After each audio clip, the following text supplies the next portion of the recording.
Sonder is the realization that each and every person you cross paths with leads a life of their own that is equally complex as yours. Sonder may have been something you felt as you passed by the other passengers rushing to their gates at the airport, or watched other drivers pass your car on the highway as they headed to their own destinations, wherever those may be. But you also might have experienced it. As you walked by the street, a homeless person had no choice but to call their home for the day. Does this person make it through the night safely? Why and how did they end up on the streets? You may have even questioned how young these unhoused individuals are, and you would be right to do so, as nearly a fourth of the thousands of people experiencing homelessness in America alone are under the age of 24. Youth homelessness becomes a deep concern for society's future, as an overwhelming number of our young people, often unaccompanied, face undesirable living conditions as they go about life without a home sweet home for many heartbreaking reasons. Welcome to the first official informative episode of Hearing Hopes for Homeless. In today's episode, I will be talking about concepts like gender identity, abuse, racial discrimination, pregnancy, abortion, and lives themselves, which are not comfortable topics of discussion for many people.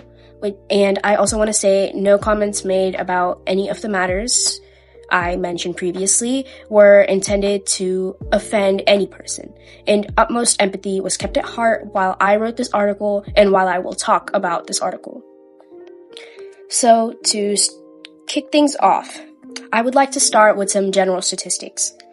Homelessness endured by young people is a rapidly growing crisis all around the world, including well-developed countries like the United States, which is the country I will be mostly referencing today, as I myself am from the United States.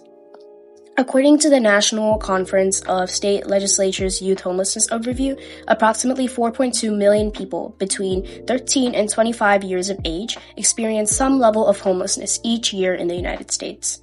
Nearly 700,000 of those individuals are unaccompanied minors or adolescents on the streets with no company from family.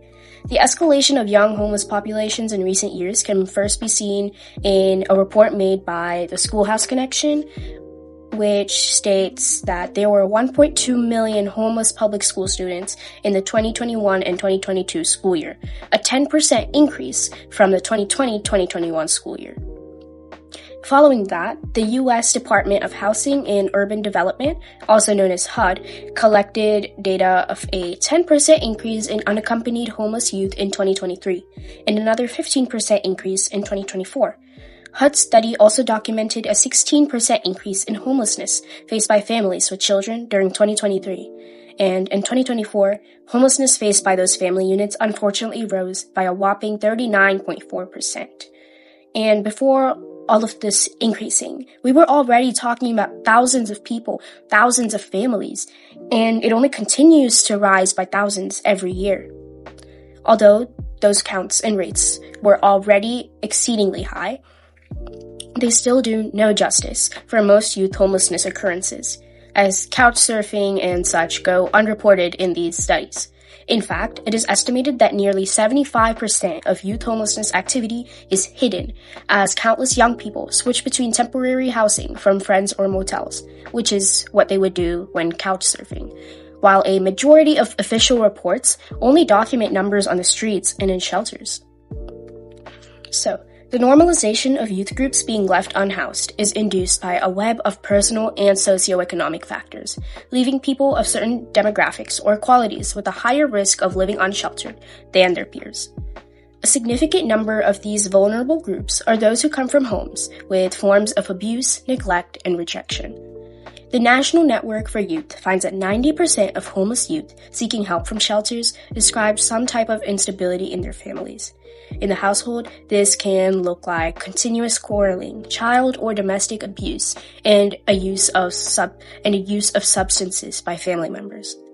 All of these components create unsafe emotional and physical living spaces for young people, provoking early signs of mental health conditions like depression, PTSD, bipolar disorder, and many more, leading to many juvenile victims running away from home to escape that distress.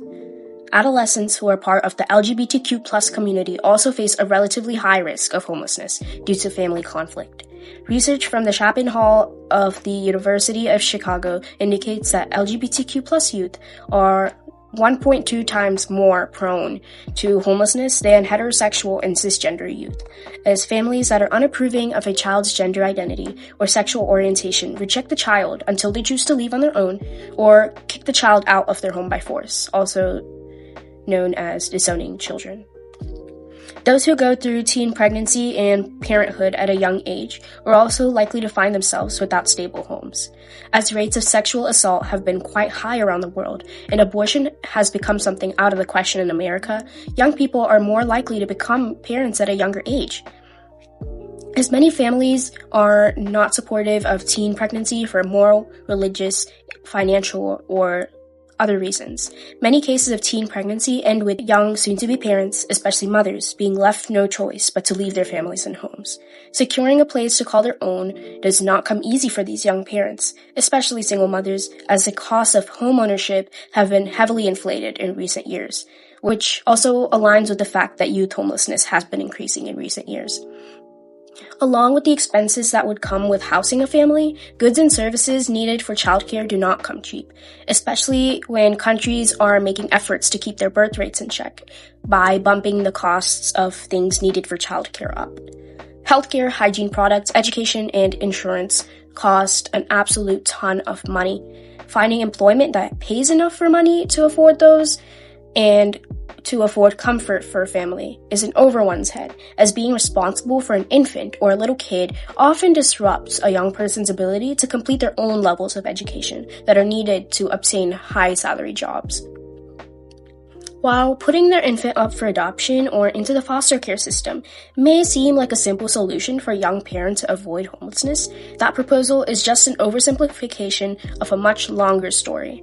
Many people of younger ages choose to keep their children within their custody, as they grow fond of becoming parents to their own little one. Those that come from families that disown them for pregnancy could often be from a background of long-term neglect and only conditional love, which explains why they find comfort in having their own child they can freely share love with. Those who don't find themselves in the state to start a family often enter their child into the child welfare system. While this relieves young adults of an overwhelming duty that hinders their ability to support themselves, an influx of children being entered into childcare systems like foster care is another threat to youth homelessness. Children who are not adopted into a permanent family by the age of 18 age out of the child welfare system's support, and once again, a young adult is left on their own, making a large cycle. For further insight into the link between leaving children in foster care and homelessness, we can see the National Foster Youth Institute study stating that 20% of the children who leave the care face the effects of homelessness immediately, and 25% of them experience homelessness in their first 4 years of leaving. As a matter of fact, 50% of the homeless population across the United States has been in a foster care system at some point in their lives. Although most reasons for juvenile homelessness correlate with internal and family conflicts, the race a person is born into also contributes to their likelihood of falling victim to homelessness. Racism may not be directly active in socioeconomic processes today, but it was active in our recent past through various practices in the 20th century, and is still largely present today. In the 1930s, discriminatory real estate and banking methods like redlining, blockbusting, exclusionary zoning, and such were used primarily to confine people of the African American race, lower income, and other demographics that were looked down upon to lower quality neighborhoods, so wealthy white families could occupy higher quality neighborhoods. As these residents were discriminated against and sufficient taxes did not circulate out of these areas, many African American individuals and family units were not provided with efficient access to quality healthcare or education, and were therefore surrounded by environmental injustice and rising crime rates, which are obviously not positive influences to shape the youth that were growing up in these communities, and rather led to instability that persists in the relics of past housing patterns today, as an overwhelming number of populations that were residents of redline communities in the past continue to live with similar conditions in those regions today, which is why you may have heard of certain neighborhoods being rudely referred to as quote-unquote ghetto. This phenomenon may not be as obvious now, but higher rates of socioeconomic struggles, like crime rates and financial struggles in a region, continue to align with lower access to necessary services like strict criminal regulation, quality schools, efficient healthcare. Today, organizations like the Covenant House report Black youth to have an 83% and Hispanic youth to have a 33% higher risk of experiencing homelessness than their white counterparts in the U.S. However, the U.S. Census Bureau reports that African Americans compose only 13.7% of the population, while Hispanic or Latino people compose 20% of the population, which really goes to show that neither of these ethnicities compose a large part of the population compared to the proportion of the homeless populations that they compose, due to the discrimination they've been facing throughout history and today. Another prevalent factor contributing to youth homelessness rates is barriers to education and a lack of a high school diploma.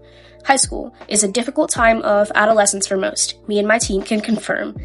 And it is especially challenging for those with combinations of psychological, financial, social, and familial issues, causing some unsupported youth to leave the journey to a high school diploma or GED incomplete.